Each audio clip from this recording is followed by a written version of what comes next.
Juremi pun datang dengan membawa sebuah golok dan langsung mengambil ancang-ancang untuk menebas kepala Pak Mazlan dalam satu kali tebasan hingga putus. Hai semua sobat pencinta kisah misterinya, selamat datang kembali di Mystery Stories bersama aku, Krishna Rams. Apa kabar kalian hari ini semuanya? Semoga kalian baik-baik dan sehat-sehat selalu guys. Oke, di kesempatan video kali ini aku akan membahas suatu kasus kriminal yang pernah terjadi di Malaysia yang sempat menggegerkan negara tersebut hingga membuat kasus ini menjadi salah satu catatan kriminal tersadis sepanjang catatan sejarah kriminal di Malaysia, yaitu kasus Mona Fandey. Nah, Mona Fandey ini adalah seorang artis yang merupakan seorang penyanyi yang beralih profesi menjadi seorang dukun dan tega melakukan pembunuhan terhadap salah satu politisi terkenal di Malaysia yang menggegerkan seluruh rakyat negara Malaysia. Nah, gimana kisah lengkapnya? Inilah dia kisah lengkap dari Mona Fandey. Let's go. Mona Fandey memiliki nama asli yaitu Masna Ismail yang lahir pada tanggal 1 Januari tahun 1956 di Kangar Perlis, Malaysia. Perjalanan karir Mona Fandey sendiri diawali sebagai seorang penyanyi dan penari di usianya yang sangat muda. Di awal karirnya, Mona Fandey tidak begitu memiliki banyak fans dan bisa dibilang karirnya tidak begitu cemerlang. Mona sendiri dikenal memiliki obsesi yang sangat besar untuk menjadi seorang bintang yang besar yang bisa dikenal banyak orang. Namun impiannya itu ternyata sangat sulit untuk didapatkan. Hingga suatu hari akhirnya Mona Fandey kemudian memutuskan untuk menikah dengan salah satu seorang pengusaha yang bernama Muhammad Nur Afandi Abdul Rahman. Afandi juga mengaku merupakan salah satu orang pengusaha dan merupakan fans beratnya dari Mona Fandey selama masa lajangnya. Kemudian Afandi juga menjanjikan kepada Mona ketika mereka menikah bahwa dia akan membantu Mona untuk mencapai seluruh impiannya, yaitu merupakan menjadi seorang bintang yang besar dan memiliki karir yang cukup cemerlang.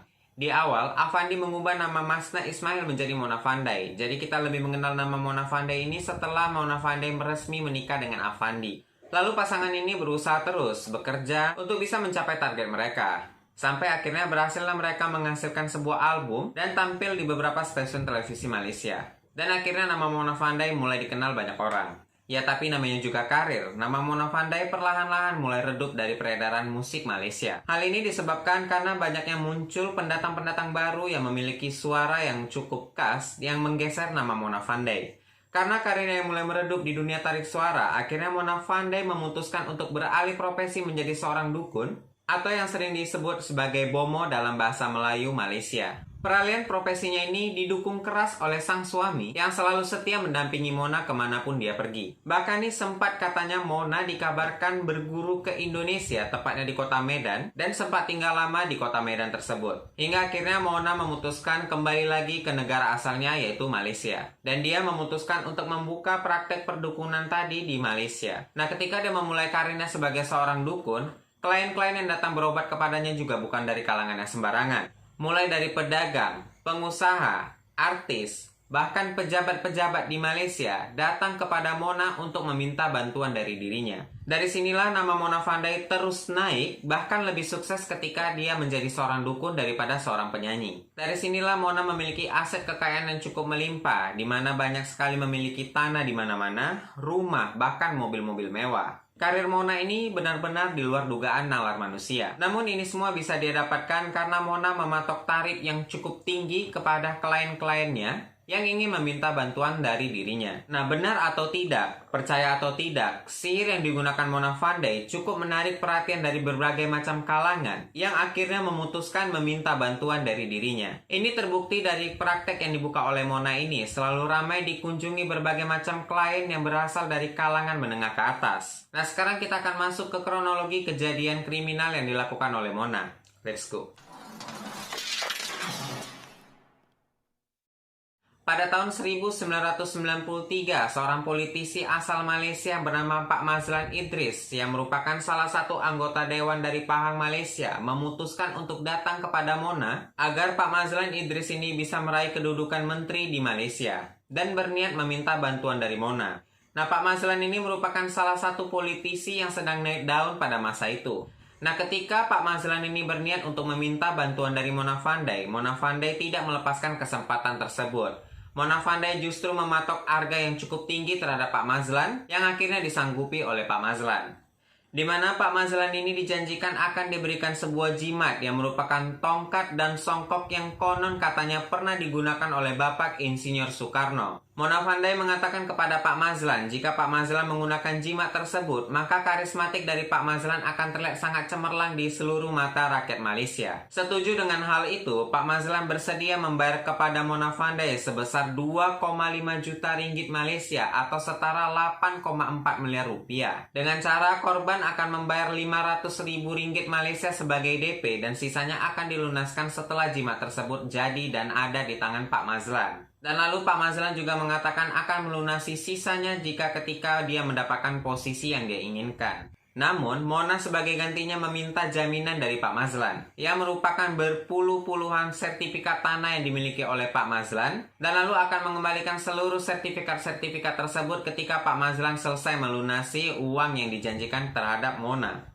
Pak Mazlan pun akhirnya menyetujui permintaan Mona. Dan sampai di hari yang telah ditentukan Mona, akhirnya Pak Mazlan ini datang kembali ke kediaman Mona untuk melakukan beberapa ritual sebelum penyerahan jimat tersebut. Pak Mazlan pun datang dengan membawa sejumlah uang DP dan beberapa puluh sertifikat yang dijanjikannya terhadap Mona, yang langsung diserahkan ke tangan Mona Fandey. Ritual pun dimulai di mana Mona Fandey, suaminya Afandi, dan salah satu asisten pribadi mereka yang bernama Juraimi telah berada di ruangan ritual tersebut. Mereka bertiga telah mempersiapkan semua ritual yang akan dilakukan oleh Pak Mazlan. Berdasarkan instruksi Mona, Pak Mazlan pun memasuki ruangan ritual tersebut dan berbaring di atas tempat yang telah disediakan oleh Juraimi dan Afandi beserta Mona. Menuruti permintaan Mona, Pak Mazlan pun berbaring sambil memejamkan matanya. Sementara itu Mona pun memulai ritual dengan mengatakan, bayangkan uang dan ketenaran yang Bapak inginkan berada di hadapan Bapak. Selain itu, Mona pun menaburkan beberapa bunga ke tubuh Pak Mazlan dan sambil membakar beberapa dupa. Sembari melakukan ritual tersebut, Mona menginstruksikan Juraimi yang merupakan asisten pribadi mereka untuk datang dan berdiri di samping Pak Mazlan yang sedang berbaring di sebuah tempat yang telah disediakan oleh mereka.